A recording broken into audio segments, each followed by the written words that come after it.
सहनाववतु सहनौ भुनक्तु सह वीर्यं करवावहै तेजस्विनावधीतमस्तु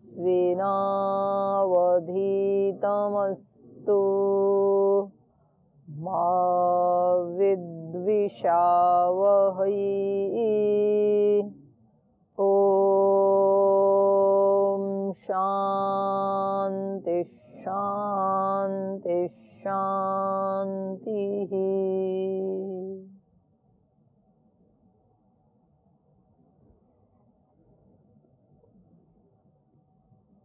पीछे के पार्ट से पूछना है कुछ? ओम दीदी,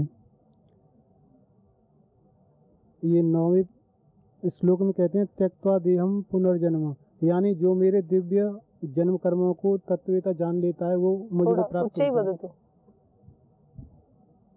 इस 9वें श्लोक में कहना चाहते हैं जो तत्वता मेरे दिव्य जन्म कर्मों को तत्व से जान लेता है तो वो मुझको प्राप्त होता है।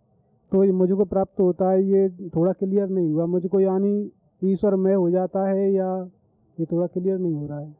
मतलब आत्मस्वरूप, जो अद्वैतवाद का जो सिद्धांत है वो कहते हैं एक ही चेतन तत्व है, आत्माएं अलग अलग नहीं है, सब में एक ही चेतना है।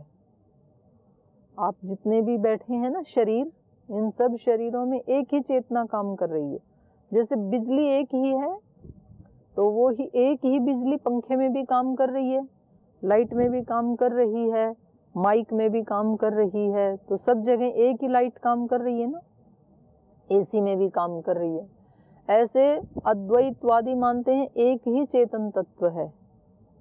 तो यहाँ ये अपनी विशुद्ध चेतना में प्रतिष्ठित होकर के बोल रहे हैं। योग की जो सबसे ऊंची स्थिति है वो क्या है? अपने स्वरूप में प्रतिष्ठित हो जाना, अपने चेतन स्वरूप में प्रतिष्ठित हो जाना, प्रकृति से अलग हो जाना। तो उसमें ठहर करके ये कह रहे हैं कि जो मेरे इस दिव्य जन्म और दिव्य कर्म क्या है? शरीर में रहते हुए भी शरीर से निर्लिप्त रहते हुए अकर्ता भाव से कर्म करना, उसी को निष्काम कर्म कहा है। और दिव्य जन्म क्या है? यद्यपि जब भी यहाँ पृथ्वी पे किसी उद्देश्य की पूर्ति करने के लिए मुझे आना पड़ता है तो मैं आता हूँ, लेकिन मुझे ख्याल रहता है, उस समय मैं प्रकृति से संलिप्त नहीं हो जाता हूँ। मुझे पता रहता है कि मैं चेतन आत्मा हूँ और मैं ये विशेष कार्य करने के लिए यहाँ आया हूँ, तो ये मेरा दिव्य जन्म है। इस रहस्य को जो जान लेता है, इस रहस्य को जानना मतलब जो आत्मा वैसा ही बन जाता है। जानने का मतलब क्या है? यह एवं वेद स एवं भवति, ऐसा उपनिषदों में आता है बार बार। जो ऐसा जानता है वो वैसा ही हो जाता है, ये है जानना। जो ये जानता है कि सुबह उठ करके यदि व्यायाम प्राणायाम नहीं करेंगे तो रोगी हो जाएंगे, जो ऐसा जानता है तो फिर वो क्या करेगा?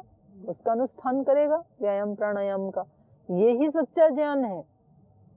अब जानता तो है और उठता है नहीं 8 बजे तक, तो फिर उसके जानने को जानना नहीं कहेंगे। वो ज्ञान अपने किसी काम का नहीं है फिर। तो यहाँ पर इन्होंने कहा मेरे दिव्य जन्म और मेरे दिव्य कर्म को जो तत्व से जान लेता है, माने यथार्थ रूप में जान लेता है, अर्थात उस आत्मा का वैसा जीवन हो जाता है। ये तो अलग आत्मा मानते ही नहीं है ना, एक ही है ऐसा मानते हैं अद्वैतवाद में। तो वो फिर मुझे प्राप्त हो जाता है, मतलब उस एक चेतन स्वरूप वाला ही हो जाता है, तो दोबारा उसका जन्म नहीं होगा फिर। ओम दीदी, अगर अद्वैतवाद मानता है कि एक ही आत्मा है तो एक ही चेतन तत्व, एक ही चेतन, अच्छा आत्मा को नहीं ले रहा है इसमें ना, एक ही चेतन तत्व है।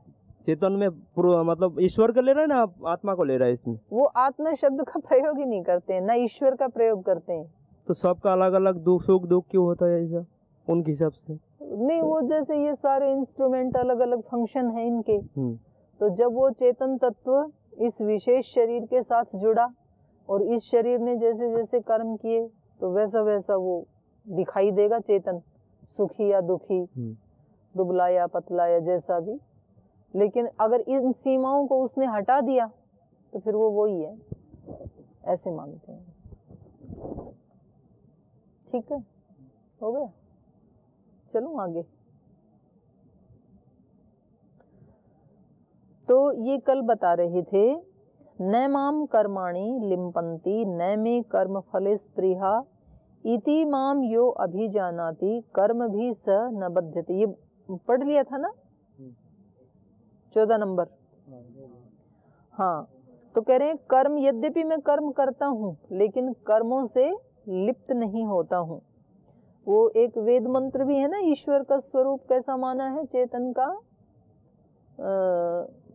कबीर मनीषी परिभू स्वयंभू यथा तथ्य। उससे ऊपर वाली पंक्ति क्या है, सपर्यगा शुक्रम अकायम अव्रणम अश्नाविरम शुद्धम अपाप विद्धम। इतने विशेषण बताए ईश्वर के। हाँ, योग दर्शन में आती है, ये वेद का मंत्र है। तो जैसे ये एक वो चलता है ना संवाद कि ईश्वर अवतार लेते हैं कि नहीं लेते हैं, तो जो ऐसा मानते हैं कि अवतार लेते हैं तो उनके पक्ष में फिर ये दोष आ जाता है, क्योंकि जो शरीर में आता है तो उसको तो फिर उसको अश्नाविरम नहीं कह सकते, वो तो नस नाड़ी से युक्त हो गया ना फिर। और वहां पर वेद में ईश्वर का स्वरूप क्या बता दिया, सपरिअगात, वो उससे ऊपर उठ गया। किस किस से, सपरिअगात शुक्रम अकायम, तो वहां स्पष्ट ही कह दिया अकायम, वो ईश्वर कैसा है, काया से रहित, शरीर से रहित। बहुत स्पष्ट कह दिया कि ईश्वर शरीर में कभी आ सकता ही नहीं है, पॉसिबिलिटी ही नहीं है। जैसे आपके पास ये जो वायर है मामूली, इसमें से आप हाई वोल्टेज को क्रॉस करवाने लगें, इसमें से प्रवाहित करवाने लगें, तो प्रवाहित हो पाएगा क्या, जल जाएगी। इसकी कैपेसिटी नहीं है उसको सहन करने की। तो ये जो शरीर है इसकी कैपेसिटी नहीं है ईश्वर को सहन करने की। सूर्य को यदि बिना उसके ओजोन लेयर के डायरेक्ट यदि संयोग हो पृथ्वी से, तो पृथ्वी में वो कैपेसिटी नहीं है सूर्य के तेज को सहन करने की। मोम की तरह से पिघल जाएगी थोड़ी देर में पृथ्वी। अभी जो बाधाएं आ रही हैं उसका एक कारण ये भी है कि ओजोन लेयर में होल्स हो गई, वीक हो गई वो। और जहां जहां ज्यादा वीक है, जैसे हमने वहां देखा ऑस्ट्रेलिया जब गए थे स्वामी जी महाराज जी के साथ, तो वहां की जो धूप है ना उसको आप 10 मिनट भी सहन नहीं कर सकते। जैसे हमारे यहाँ की जो तीखी धूप है, तो कितनी भी तीखी हो, जैसे झंडा फहराते हैं वहां खड़े होते हैं तो फिर भी हम उसको सहन कर लेते हैं। और वहां पर यद्यपि आप समुद्र के किनारे खड़े हैं पानी के पास, लेकिन तो भी वो जो धूप है वहां की, तो उससे इतने स्किन डिजीज हो रहे हैं उन लोगों को कि वो जला दे रही है उसको, स्किन को, क्योंकि वहां पर होल है ओजोन लेयर में। ऑस्ट्रेलिया देश के ऊपर वो बहुत वीक है, तो वो जो आ रही है ना डायरेक्ट किरणें जहां जहां, तो वहां फिर बड़ी वो तबाही करती हैं। तो वहां पर ईश्वर के लिए कहा सपर्यगात शुक्रम अकायम अव्रणम। व्रण मतलब होता है घाव, तो शरीर होगा तो घाव आदि भी होंगे, कहीं चोट भी लगेगी। ईश्वर कैसा है, अव्रणम अकायम अव्रणम अश्नाविरम, नस नाड़ी से रहित है वो। जैसे हम तो सब नस नाड़ी से युक्त है ना मानव शरीर में जो हम आत्माएं हैं, लेकिन वो कैसा है, अश्नाविरम शुद्धम। जब ये सब कुछ ही नहीं है तो वो कैसा है, अपने स्वरूप में शुद्ध है। शुद्धम अपाप विद्धम, पाप से बद्ध नहीं होता है वो, कोई पाप नहीं लगता है उसको, क्योंकि पाप और पुण्य किससे होते हैं, शरीर से होते हैं। जब शरीर ही नहीं है तो पाप पुण्य भी नहीं लगेगा। शुद्धम अकायम अव्रणम अश्नाविरम शुद्धम अपाप विद्धम कविर मनीषी, वो कवि है, कवि उसको कहते हैं जो अपनी कल्पना से एक बहुत बड़े जगत में जीता है, जिसकी कल्पनाएं ऊंची होती हैं, वो कवि होता है। तो ईश्वर सबसे बड़ी कल्पना करने वाला, कल्पना करके तो इतनी सृष्टि बनाई नहीं, तो ये डिजाइन कौन बनाता? तो वो कवियों का भी कवि है। कवियों की कल्पना कैसी होती है? जहां ना पहुंचे रवि वहां पहुंच जाता है कवि। तो सूर्य कहाँ नहीं पहुंचता है? सब जगह पहुंचा हुआ है सूर्य। तो जहां जहां जीवन है वहां वहां सूर्य है, नहीं तो जीवन संभव नहीं है। तो सब जगह पहुंचा हुआ है। फिर भी ये कहा कि जहां रवि भी नहीं पहुंच सके, अर्थात अज्ञात स्थान, वहां पर भी कवि पहुंच जाता है अपनी कल्पना से, हृदय की कल्पना से। तो वो बहुत बड़ा माना जाता है कवि की कल्पना। लेकिन ईश्वर क्या है? सब कवियों का भी कवि है। कोई कवि भी जो कल्पना नहीं कर सकता, वो सृष्टि का सृजन ईश्वर करता है। कविर मनीषी, मनीषी मतलब विद्वान, ज्ञानी। तो वो ज्ञानियों का भी ज्ञानी है, सब जिससे ज्ञान लेते हैं, अर्थात उसका ज्ञान पूर्ण ज्ञान है, संपूर्ण ज्ञान है, ज्ञान स्वरूप ही है वो, उसका स्वरूप ही ज्ञान स्वरूप है, ऐसा है वो। कविर मनीषी परिभू, सब तरफ वो ही है, स्वयंभू, और उसको किसी ने बनाया नहीं। वो कैसा है? स्वयंभू, अपने आप से ही बना हुआ है। हम सबको तो बनाया है माता पिता ने, सारी सृष्टि ने, अन्न आदि खा करके, तब तो हमारे शरीर पले बढ़े हैं। वो कैसा है? कविर मनीषी परिभू स्वयंभू, यथा तथ्यतो अददात शाश्वतीभ्य समाभ्य। और हर युग में जैसे अभी दिख रही हैं आपको ये प्रजाएं, ये सृष्टियां, ये लोक लोकांतर, ऐसे ही हर युग में वो उनको स्थापित करता है। तो ये इस मंत्र में जो स्वरूप बताया ईश्वर का, तो जो वेद को मानने वाले हैं, और वेद को मानने वाले तो सब हैं, कोई भी व्यक्ति वेद को तो अप्रमाण कह नहीं सकता है। तो जब ईश्वर का रूप ये बता दिया अकायम, तो फिर उसमें ईश्वर अवतार लेता है, इसके लिए गुंजाइश नहीं रह जाती, इसी से काटते हैं। तो फिर जिसको अवतार मानते हैं उसकी कैसे पुष्टि करें? तो कह रहे हैं जो अवतरित हो उसको अवतार कहते हैं। तो अवतरित तो हम सारे ही हुए हैं, सभी अवतार हैं, सभी आत्माएं अवतार हैं। फिर उसमें भी अवतार की क्या विशेषता होती है? अवतार की विशेषता है उसमें कुछ विशेष गुण होते हैं।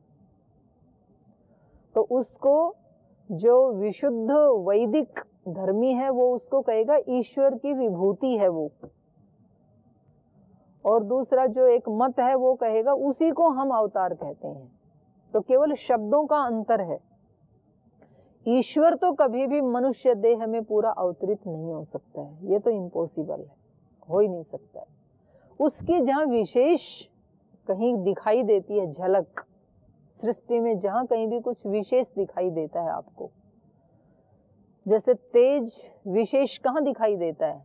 आदित्य में। तो आदित्य क्या है? उस ईश्वर की एक विभूति है। सूर्य, चंद्र, नक्षत्र, उन सब में भी सबसे तेजस्वी नक्षत्र है, स्टार है सूर्य, तो उसकी विभूति है। तो ऐसे फिर समुद्र, जलों में समुद्र, ऐसे जहां जहां भी विभूति दिखाई देती है तो वो पूरा आएगा, एक विभूति पाद आएगा इसमें। तो उसमें मैं कहाँ कहाँ क्या हूँ वो सब बताएंगे ना।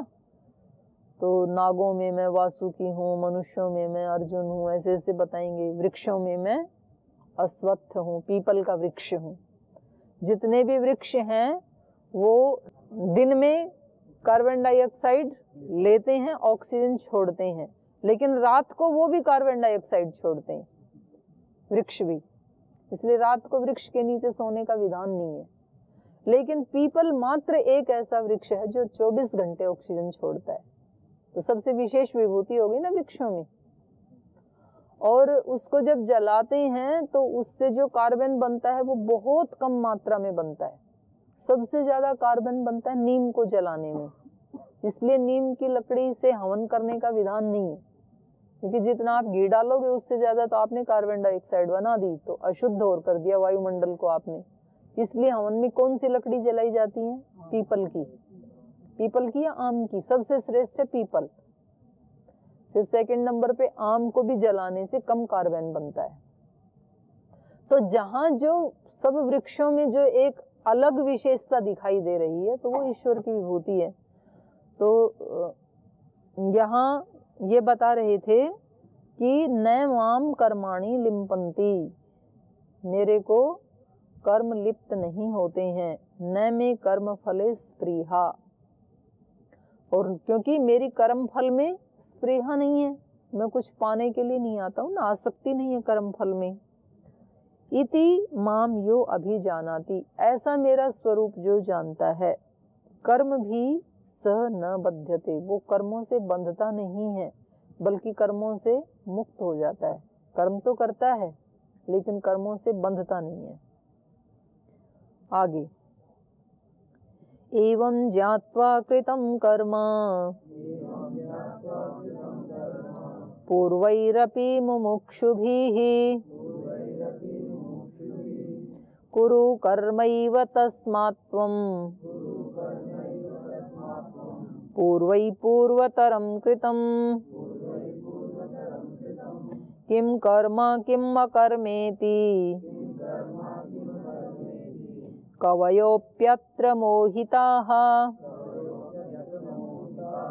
तत्ते कर्म प्रवक्ष्यामि यज्ञात्वा मोक्षसे शुभात् कर्मणो ह्यपि बोधव्यं च विकर्मणः अकर्मणश्च बोधव्यम् गहना कर्मणो गतिः। तो ये इस चौथे अध्याय के एक तरह से ये जो श्लोक हैं ये सार हैं 15, 16, 17। करें एवं ज्ञात्वा कृतं कर्म पूर्वैरपि मुमुक्षुभिः, अर्जुन ये ज्ञान मैं केवल तेरे को दे रहा हूँ और तेरे से ही ऐसे कर्म, दिव्य कर्म करने के लिए कह रहा हूँ, ऐसा नहीं है। अर्जुन को लगता है किसी और ने भी किया क्या पहले ऐसे, इस तरह का कर्म करना संभव है क्या कि फल की इच्छा ना रखें और फिर भी कर्म करें और वो कर्म अकर्म बन जाए, ऐसा संभव है क्या?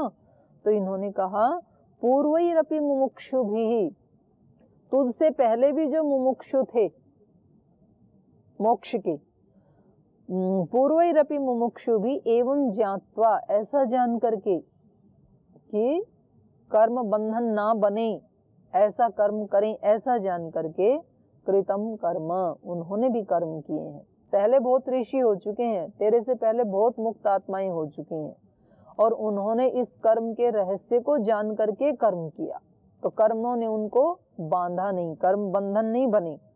जैसे मेरे से कर्म लिप्त नहीं होते हैं, ऐसे किसी भी योगी आत्मा या ऋषि आत्मा से कर्म लिप्त नहीं होते हैं। तो इस रहस्य को जान करके पहले भी बहुत मुमुक्षुओं ने इस प्रकार से कर्म किया, क्योंकि कर्म से नितांत मुक्ति तो संभव ही नहीं है ना। आप कहोगे कि जी बैठ जाओ, ऐसे बैठ जाओ, कुछ भी ना करो, और आप कहोगे कि हम सोचेंगे भी नहीं, तो हो गया ना अकर्म। तो ये कह रहे हैं कि नहीं, बैठना भी तो अपने आप में एक कर्म है ना, आस उपवेशनी क्रिया है ना। तो बैठना हिंदी में भी क्रिया है, संस्कृत में भी क्रिया है, और वैसे भी जैसे 4-5 घंटे बिठा देते व्यक्ति के पैर दुख जाते हैं ना, तो फिर हिलाता डुलाता है पैर को, तो इसका मतलब बैठना भी अपने आप में क्रिया है। तो अकर्म की स्थिति में तो रह ही नहीं सकता व्यक्ति, कर्म तो होगा, कुछ भी नहीं करोगे तो भी कर्म हो रहा है, कुछ भी ना करना ये भी कर्म है। तो इसलिए इस कर्म के रहस्य को जानना पड़ेगा कि कर्म करते हुए भी ये अकर्म कैसे बन जाए, ये हमें अनुभव में लाना पड़ेगा, इसके गूढ़ रहस्य को जानना पड़ेगा। और ऐसा बहुत से मुमुक्षु पहले जान चुके हैं और ऐसा जान करके वो अपना जीवन जी चुके हैं। कर्म योगियों में जैसे जनक आदि राजाओं के उदाहरण दिए जाते हैं, वो ऐसे ही कर्म करते थे। और संन्यास मार्ग में जैसे याज्ञवल्क्य ऋषि आदि जो हुए हैं वो इसी प्रकार से कर्म करते थे। तो कह रहे हैं यद ज्ञात्वा कृतम कर्म पूर्वैरपि मुमुक्षुभिः कुरु कर्मैव तस्मात् त्वं पूर्वै पूर्वतरम कृतम।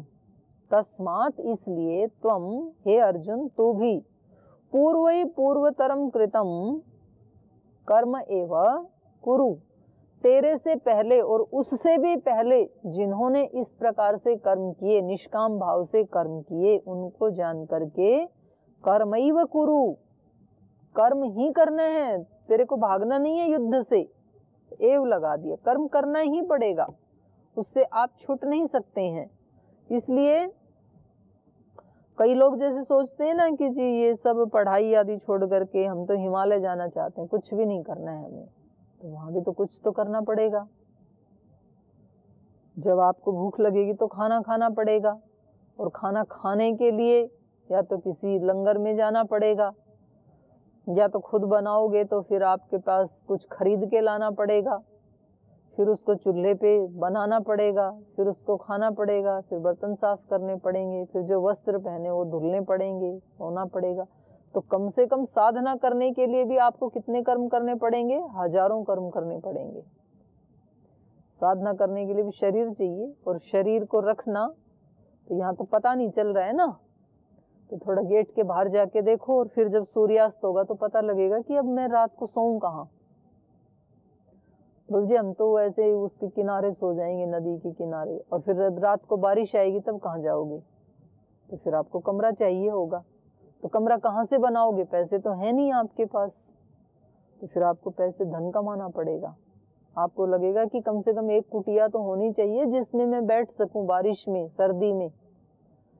और फिर जब कुटिया है तो उसमें अंधकार हो गया तो पता नहीं सांप आएगा कि बिच्छू आएगा कि छिपकली आएगी, तो थोड़ा प्रकाश भी होना चाहिए। अब यहाँ तो लाइट जाती नहीं है, बिजली का बिल कितना आता है ये भी हमें पता नहीं है। बाहर जाएंगे तो पता लगेगा कि बिजली की भी जरूरत थी, मुझे तो पता ही नहीं, मैं बिजली भी यूज कर रहा था। फिर आपको लगेगा कि 2 दिन हो गए नहाए, नहाना भी पड़ेगा, तो नहाने के लिए आपको बाल्टी भी चाहिए, मग भी चाहिए। तो हमारे साथ जुड़ी हुई कितनी क्रियाएं हैं, सूक्ष्मता से आप देखेंगे तो केवल इस शरीर के मात्र निर्वाह के लिए भी हमें हजारों कर्म करने पड़ते हैं। तो कर्म के बिना रहना पॉसिबल ही नहीं है, नहीं रह सकते हैं। इसलिए इन्होंने कहा कर्म एव कुरु, अपने स्वधर्म का पालन कर।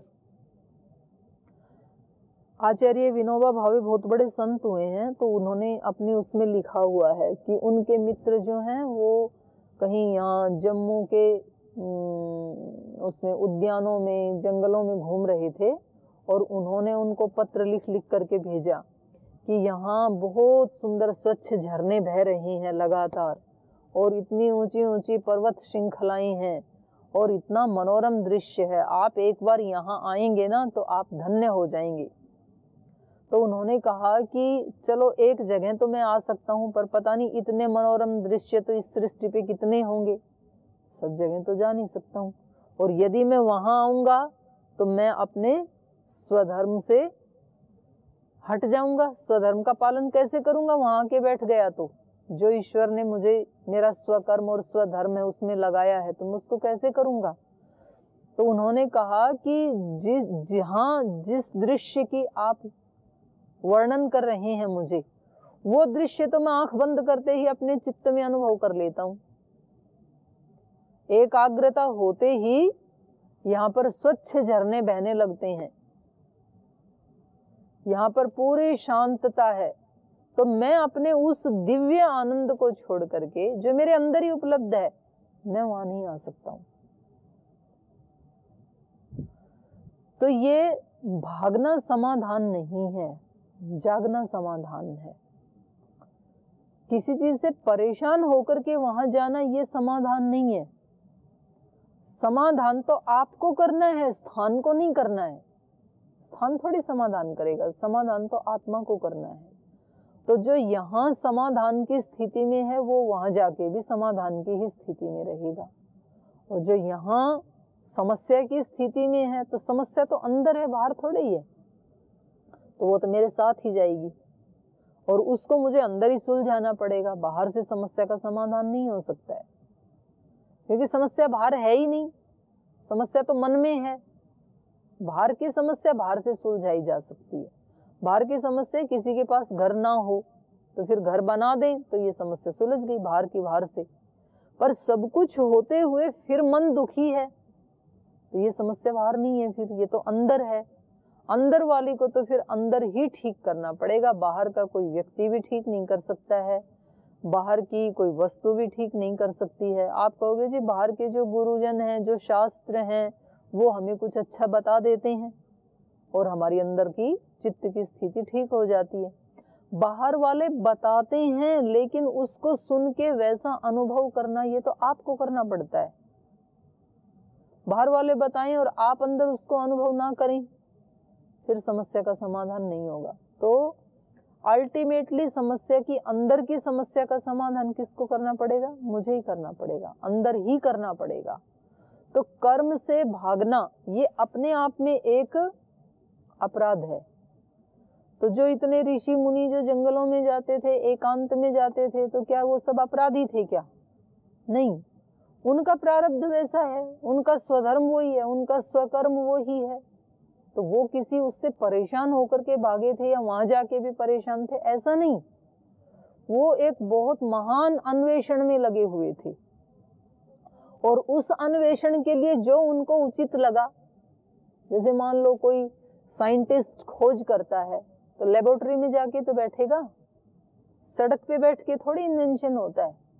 तो हमारे यहाँ भी रिसर्च सेंटर बनाया ना अन्वेषण करने के लिए, तो वहाँ जो साइंटिस्ट बैठे हैं वो कोई भागे हुए लोग नहीं है, एक विशेष उद्देश्य को लेकर के कर्म करने वाले लोग हैं।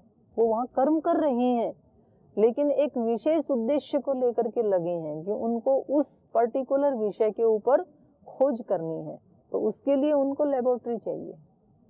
तो ऐसे ही जो हमारे ऋषि मुनि जो जाते थे एकांत में, तो वो एक विशेष लक्ष्य को, उद्देश्य को लेकर के जाते थे, उसके लिए जो उचित स्थान है वहां जाते थे। संसार से परेशान होकर के, इरिटेट होकर के, दुखी होकर के फिर वहां नहीं जाते थे, क्योंकि ये जो दुखी होना है ये अंदर की समस्या है और ये अंदर की समस्या बाहर के स्थान से ठीक नहीं हो सकती है। थोड़े दिन के बाद वो स्थान भी नॉर्मल हो जाएगा। जब घर में थे तो लगता था कि हरिद्वार जाएं, पतंजलि जाएं तो सारी समस्याएं खत्म, तो फिर भाग के आ गए। फिर थोड़े दिन के बाद पतंजलि भी नॉर्मल लगने लग गए, तो बोले अब यहाँ से भी भागें। फिर यहाँ से भाग के जहाँ जाओगे वो भी थोड़े दिन में नॉर्मल लगने लगेगा। तो स्थान समाधान नहीं है, अपने अंदर का ज्ञान समाधान है।